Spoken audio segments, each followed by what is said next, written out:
So you're paying £650 a month, and how much rent do you get? In April, we made £2.5 profit off that one. Damn. So what was your first deal, and how did it come about? Funnily enough, from your Instagram story. So you're paying £800 a month, and then you just rented it for £6,000 for a week. You haven't got a business unless it's systemised. You've got a job. You thought you had a construction company, now you don't. You own your own job. Negotiated £7,000 off the asking price with refurbs, 18 grand, and they should refinance for 145. How much is your property company on average making a month? It's been doing 13,000 a month up until May, which we did 27,000. That's enough to buy a house. Kenny and Carl, thanks so much for coming down to my house. I wanted to interview you because you are a father and son duo. What you've done over the last year in property, how you've scaled up, forward thinkingness of your property business is absolutely admirable. And I thought I'd pick your brain on what you've done, what's working, what's not working. And but firstly, congratulations on all your success in property. Thank you very much. Cheers. How did this all start then? What happened? I know you've got a construction company, but So Kenny sort of had a resin business doing resin floors, which wasn't going very well, and he was a bit down in the dumps. So I said, right, we need to do something together. Have a look at this guy, being Samuel Leeds. When you've had a look, come back to me and see what you want to do. So he came back to me and said, let's book that £1 session. And then from there, we came down to Heathrow. And when you showed your son Kenny and you're like, you need to go to the property investor crash course, were you thinking for yourself as well that you wanted to do that? Oh or yeah, were I you was more... absolutely in. Okay, so you were like, I need to get into property. But I wanted to do this together, and I wanted to be a business built from scratch that he put loads of input in, so he wasn't a silver spoon boy. He was coming out and he was making his own money. Why do you think so many people in the construction business have this sort of old school? Because I get a lot of people that, you know, even comments, people say, oh, I've been in the construction business for years, oh, rent to rents, it's all nonsense. There's this sort of like old school mentality, I think, within the construction business. And where do you think that comes from? I think it's probably because you end up repairing so many trashed properties, but you don't see the good ones. So you get it in your mind that they're all like that, and that's it. But they're not. It's you know, there's millions of them out there, but you only remember the horror stories. Yeah. So you came down then. So you got your construction business, and you had your struggling flooring business that you wanted to jack in. How did you feel at that point, Kenny? Like, what was all in? Like, regardless of whether I thought, you know, the crash course was any good, property was. I was gonna do that. You know, we were going to do that. Did you know at the time what your strategy was going to be, or were you still figuring that out? We had an inkling towards deal sourcing. That was sort of what we wanted to do. Obviously, since then we've gone through the mill and the trials and tribulations of being an Academy member and what different strategies there are and all these different pots, and we've come out at the back end where we are. So. And what are you doing now then? What's your main focus? Where's most of the money coming from? Now deal selling, but also rent to rent. So what was your first deal, and how did it come about? So, funnily enough, from your story, your Instagram story, a guy messaged me and said, look, I was scrolling through 36 different stories and for some reason I just stopped on yours. So he reached out to me and said, I'm looking for a buy-to-let, da-da-da. So I found him one, but I said it needs £8,000 worth of refurb to get it to the point that you want it in terms of the rent. So he's like, fine. As we were going along, before we got to any important stage, so we just on the rip out and whatever, I said to him, why don't we rent this off you? As a rent to rent, we'll give you what you want for it so you're making your profit. We'll increase it by 3.5% each year, so we stay in line with inflation, whatever. And then we will use it as a service accommodation for contractors.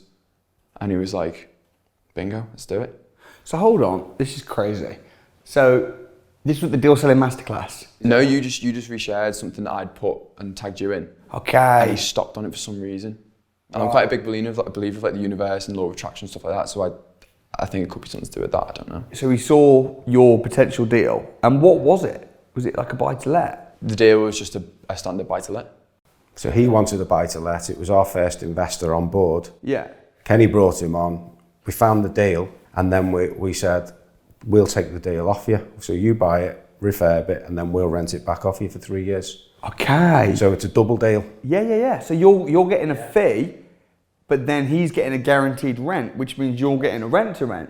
That's right, yeah. Okay. But what we did is then we could decide what we wanted to do on the building work to make it more appealing as a rent to rent. Well, the thing is with property is the pie is big enough for everyone to get paid. You know, and you can get paid as a deal sourcer, he can get paid as a passive investor. The pie is big enough. So how much did he pay you as a sourcer's fee?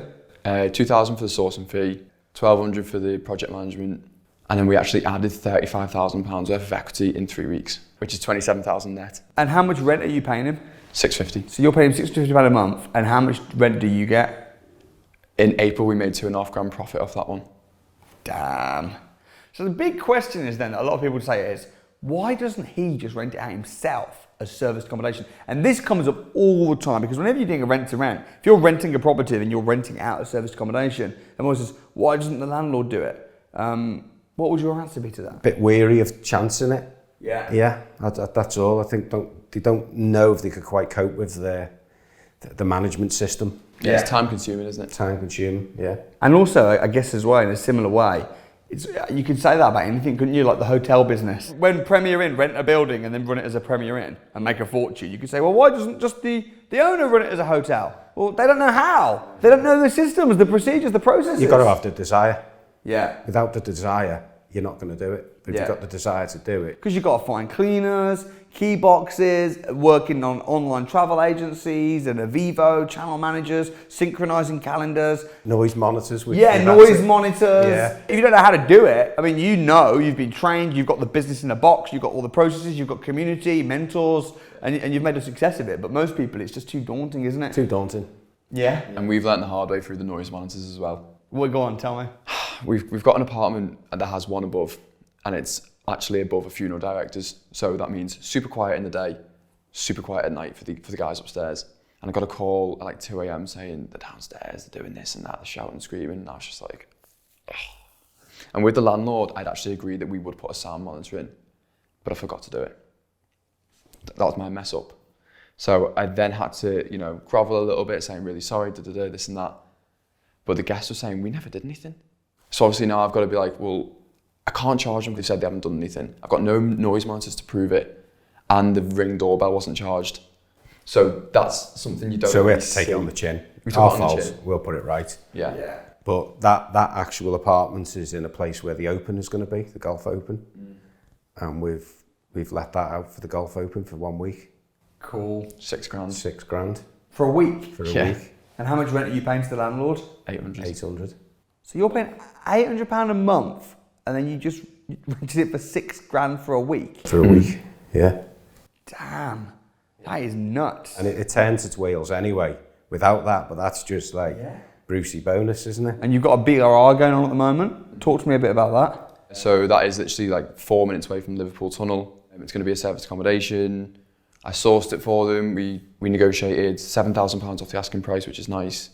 The refurb's 18 grand, and they should refinance for 145. How do you juggle then doing like deal sourcing, rent? I mean, you've got what, Barnston property sourcing, and then you've got Barnston construction. You're doing you rent to rent, serviced accommodation. How do you kind of find the time and balance all of that, and also working together as well? How do you split the responsibilities up and work together? Yeah, so the building company is now more systemised. Put some foremen in place. Yeah. They're running the jobs. So I'm less on site. So I've got more time to spend with Kenny, talking about business plans and where we're going this week, and we'll have a project for the month ahead. Kenny will do the social media side in his time and in his work hours, and he'll do the viewings, but we're also just now training up another guy to deal source as well. Nice. So he's going to do the deal sourcing for us while we're bringing the investors on board. How much is your property company on average making a month in profit after all your costs? So we didn't make any money up until January. So we had that long slug of a few months where we didn't make any money. But since then, it's been doing 13,000 a month up until May, which we did 27,000 from mid-May to June. Wow. What makes you so successful? Just seem like a normal father and son, doing your thing. Like, how are you making so much money? 27 grand in that amount of time, and is nuts. I actually think you've just said it. I think the fact that we are just normal blokes. We've got the belief that what we're going to do. We came away, we took what we wanted from the course, took the golden nuggets and worked away at them and made them work. You've got to know the nuggets and where they are and which ones to pull out. Yeah. What were some of the big aha moments for you, where some of the things that you learned and you were like, oh my gosh, this is going to be a game changer? Systemization. Right. Talk to me about that. So systemization, I think it was Tony said it on stage, and he said, you haven't got a business unless it's systemized. Right. You've got a job. And I sat there and it went, bing, I've got a job. You thought you had a construction company, now you don't. You own your own job. I had a full-time own job. That's all that went through my mind for a couple of months. How do we change this? What do we do? And completely changed my mindset to bring me to where I am now and evolve this business with Kenny. How did you, Carl? How did you systemize the construction side? Because it's not easy. I mean, I know in the building game, everybody wants you. Trying to get employees and staff is very difficult in the building business. Yeah. How have you managed to do that? Well, we've got a great team of lads. We really have. So one of the guys pulled him to the side straight away as soon as I got back and said, do you want more responsibility? Obviously with more money, and you run the jobs for me so I don't have to turn up on the site, which then gives us more time for deal sourcing and essays. So you pay him a little bit more money, but now you've got your time back. And it's not as chaotic because I'm not trying to do everything. What would you say though, because I have so many builders that say to me, Samuel, you don't understand. I can't outsource that stuff. I can't systemize it because all my clients just want me. How did you deal with that? It's not true. It's in your own head, though. I agree. It is. It's their ego. They think, oh, they only want me because I'm so wonderful. I can't let go. Yeah, you don't cut that like that. Do you think really they're just control freaks? Yeah, as long as the end product is right. And the thing is, the client might have a slight preference. Like we've got a builder that we use who project manages everything, right, on our projects around here. And I really like him. His name's Andy. Really like Andy, trust him. He's a brilliant builder and he manages the team well. If Andy turned around to me one day and just said, oh, Pete's gonna now be doing my job, I might be a bit like, ooh, unsure. But Andy needs to educate me and show me and prove that Pete's good. And if Pete comes along and actually wows me and does a good job, okay. So really it's about just replacing yourself and setting the expectations right with your customers. Yeah, so my customers, they're not employing me, they're employing our company. Right.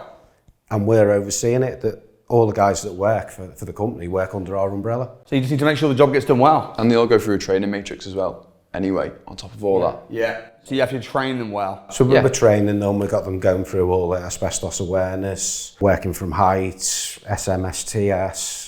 So we've got a proper system in place, so we're making sure that, you know, everyone knows what they're doing completely. We're not just going to start smashing holes in a Artex ceiling, which is full of asbestos. How does it feel, Carl, to have systemised your building business? Absolutely amazing, yeah. I feel I've got my life back. That's awesome. Congrats on that. Yeah, thanks. That's a huge achievement. Yeah. How many hours do you have to spend a week now on your construction business? Probably still putting 2 days in. Yeah. Yeah. And what were you doing before? 9 days. Did it feel like that? Yeah. Full time? Yeah. Interesting. Yeah. That's huge. Yeah. And with yourself as well, Kenny, you're kind of the front guy on social media. I see you doing the posts, getting the investors and things like that. How is it working together, like as like a duo family business? Yeah, it's ace because there's no one I trust more than him. So, you know, naturally, you know, we're two males as well, so sometimes we do clash heads, naturally, but it always ends in a nice open discourse. Okay, what's the best resolve? We'll agree on it, move forward. That's done then. There's no, you know, lumps in the carpet, like it all gets ironed out straight away. And that's the same with me and my brother. We're business partners, and we have a rule which is what's best for the business. Yes. Because if you're always saying what's best for me, or you're trying to be selfish, or it's like actually what's best for the business. Business comes first. Yes. And everything has to be fair. And if there's problems, then you just address it. You have to quickly resolve things. Communication is important. Do you guys have like an organisational structure where you have who's doing what, who's responsible for what? Yeah. So pretty much I will get the business and bring it in. Once I've got the client on the hook, say, and we have a Zoom call, I'll bring Dad in. We'll do a Zoom call together because, you know, I want people to feel he's a credible source of information for building. I'll handle the property source and stuff, and we come together like that.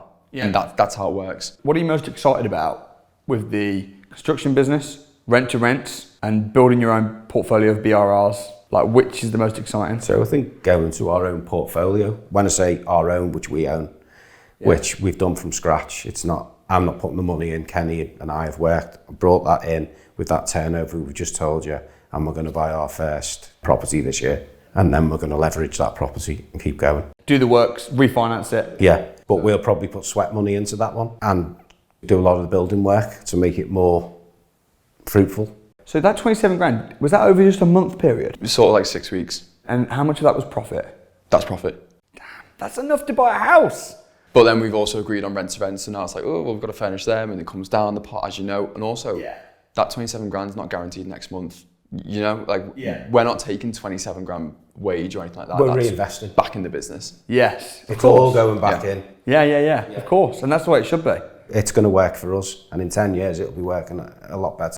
Go, oh, I made 27 grand, go on holiday and have a great time, buy a car. But actually you're wanting to put that into something that's going to give you a passive income. Which is hopefully the rent to rents. But what we want to move into is doing JV developments, because we build new build houses anyway. So why can't we leverage that skill, bring other people in on the finance side? Like, we were literally looking at a deal right now, aren't we? Yeah, I've got going to look at one on Monday, which is plot of land in an area where they sell for about 1.6 million per year, which is high end for the area. It sounds high for Liverpool. Yeah, we're looking. It's got planning permission already, but the garden next door has also got the house next door really needs knocking down, but that's going to come as the package. So there'll be 2 plots. Right. So it could be a £4 or £5 million deal. How are you finding these deals? Like even the rent to rents and the BRRs and the development deals, are you finding them through estate agents? Are you finding them off market, networking events? Yeah, both really. Because we sell houses for estate agents, naturally they're going to come to us straight away because they don't have to market it then if they can sell their deal for them. Also family, friends, you know, people see what we're doing on Facebook, Instagram, whatever, and then networking events like your courses. What about the investors? How are you finding these investors? Where are they coming from? Word of mouth. Can you explain?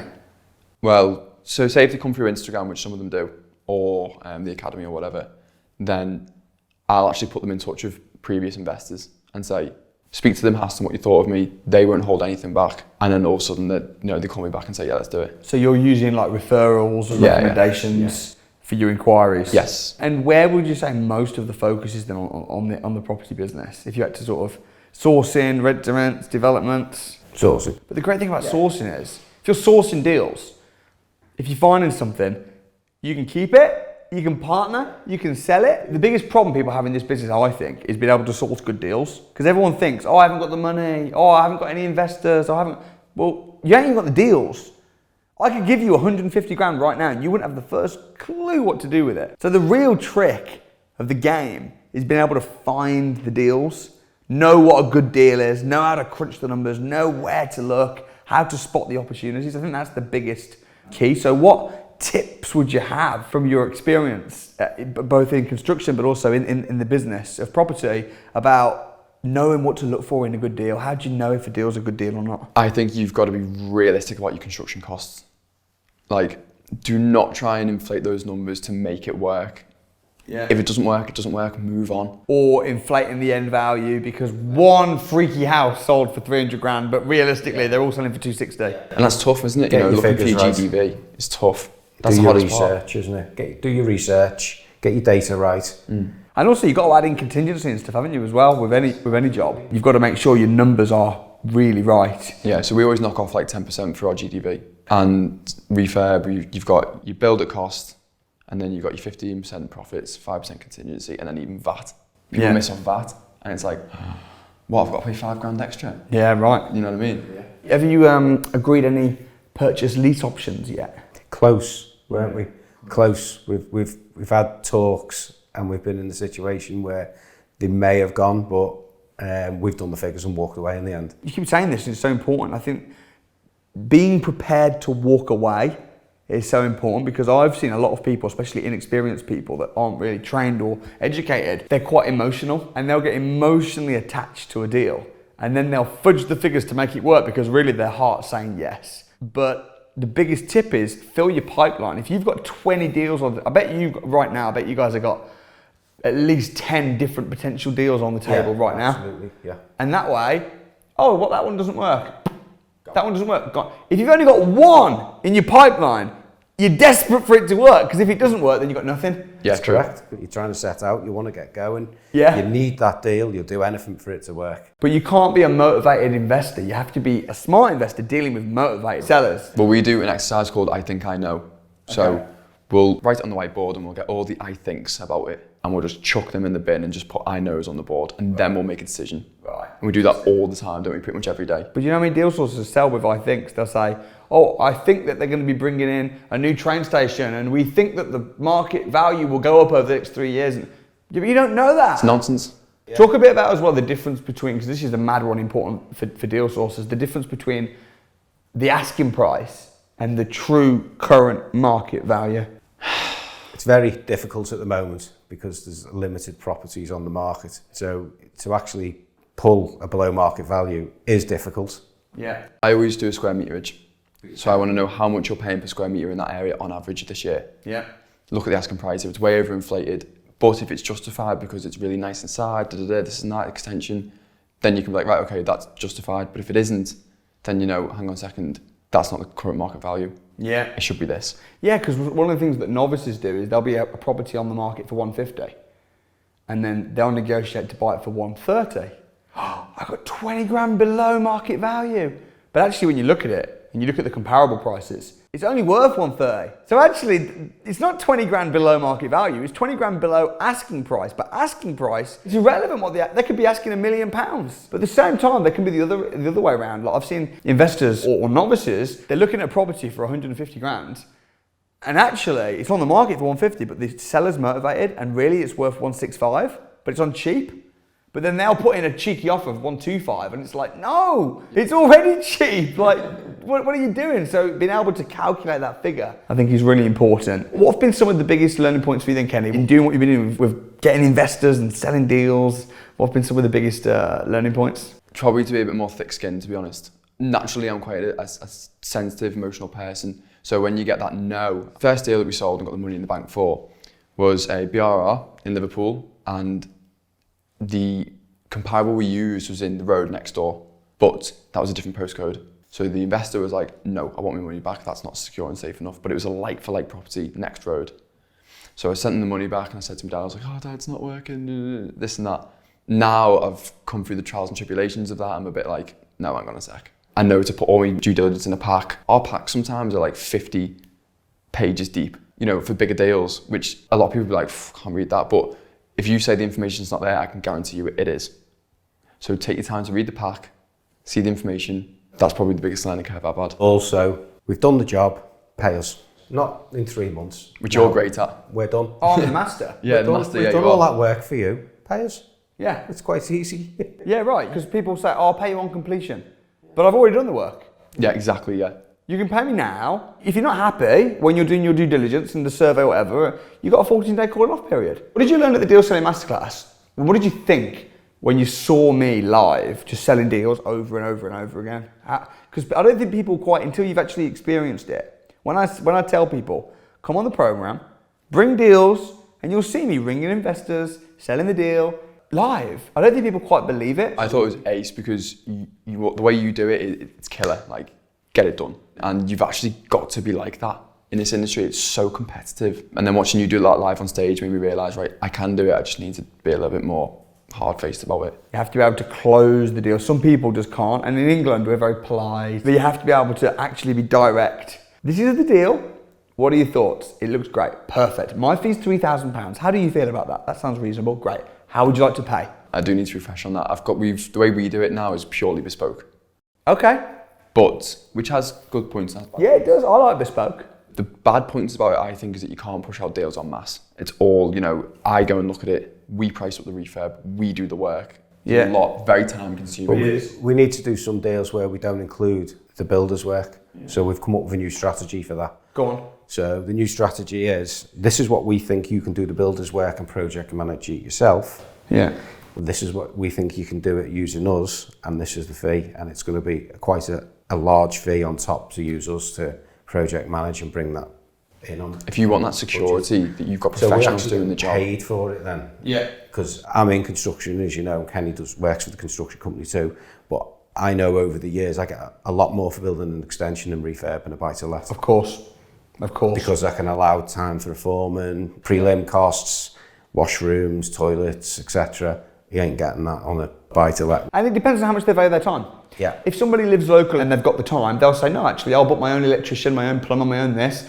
Yes, they'll all get in each other's way and it'll be a nightmare and I'll have to project manage it. but it'll be a lot cheaper. Which means then we can sell more deals because there's only so many we can refurb with the team we've got. It's almost like saying, you know, do you want it done good, cheap, or fast? Which one?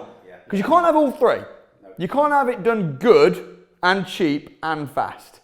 At the moment, our clients probably are getting that, aren't they? Yeah, they get it cheap and fast. Yeah. Yeah. And good. But you can't, that's not sustainable. You can't have good food, fast food, and cheap food all at once. You can have it cheap and fast. You can have it good and slow. You can have it good and fast, but then it won't be cheap. So which one do you want? And then let them choose. What's the difference, Kenny, between bespoke deal sourcing and regular deal sourcing? So regular deal sourcing is where you go find a deal, package it up, push it out to like a list of investors. Bespoke is where you onboard a client, they pay you a deposit for you to go and actually look for them. You'll have a contract to say how many properties you're going to source in an amount of time and the criteria to work to, which is a framework to protect the sourcer and the client. You'll go and find their property, you'll take the deposit away from the sourcing fee. Sure. And then charge them on whatever your terms are. For us, it's sale agreed. So you're basically selling a deal to an investor when the deal doesn't even exist yet. Yes. So they're paying you a fee up front, Yeah. $1,000, let's say, and then they'll say, now, this is what I want, this, you'll go find it, and then they'll top up the difference. That's it, yeah. The great thing about that is you can use their proof of funds, you can use their photo ID. You know that when you find something good, it's gonna sell. What did your family think when you joined the academy and told them that your new venture of property network? Was everyone like, yeah man, sounds good, or did they think you were crazy? I wouldn't say crazy. They were interested. My nan is like, my dad's mum, my nan is just on board with anything we say we're going to do, isn't she? She's She's your biggest fan. Oh, Go no, for she's it. on board that she wants essays. Yeah. That's great. Well, that's it, yeah. And my granddad is more, like, was sceptical, not too sure, but now he's seeing it, he's like, do you know what, boys, well done. Yeah. And I want some, yeah. That's great, when you can bring your family in. And it's great working with your family. And it's so nice to have family on board and supporting. A lot of people in your situation, Kenny, their dad would be saying, don't go to that course. Whereas your dad's saying, you have to go. Yeah. So it's a real good thing. I'm blessed that I've got the network through the academy. I've got my friends who are sharks as well, winners. So every time I meet them, they're like, you know, tell me what they're doing in their business. And then I go away thinking, yeah, I need to match their energy. Yeah. And then I've got my family as well. And my dad and my girlfriend, you know, supporting me. And it's just worth its weight in gold. What's your experience of the academy been But like? the network, unbelievable. The training, unbelievable. And you know what? You're held accountable because you paid for it. Absolutely. And that's the thing, you're around other people. They've all invested. They're all serious. What better place to be, and what better place to find investors as well. True. Yeah. So, well, guys, I'm really pleased to see you winning in business, and congrats on your success. Look forward to seeing your continued success, and thank you so much for coming down from Liverpool. Thanks for having us. Cheers. Thank you. Respect. Well done. Thanks, Kenny. Cheers, Samuel. Thank you, Carl.